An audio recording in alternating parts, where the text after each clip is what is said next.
Good morning, welcome back to the channel. This morning is a beautiful morning and we are going to take this opportunity to pull some of these store-bought garlic out of this shoebox container and plant them in between these early tomatoes. I put these tomatoes in the ground yesterday, but and they're not looking very well, but I think they'll be okay.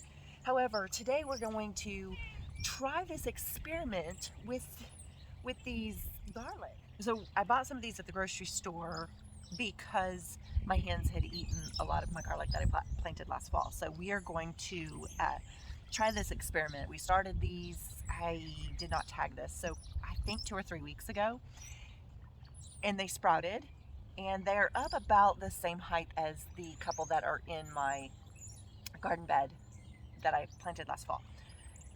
Some of them are just now popping up, but I think they'll be okay. So I'm going to go ahead and plant them in here, and then we're going to keep an eye on them, and we're going to see how they do through the summer, and see if they produce and how big they produce. But yeah, store-bought garlic, it'll grow.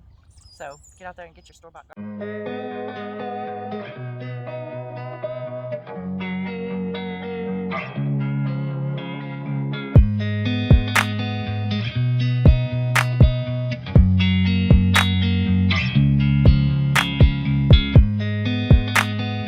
Most of our garlic in the ground, well, I say most, about half of our garlic in the ground.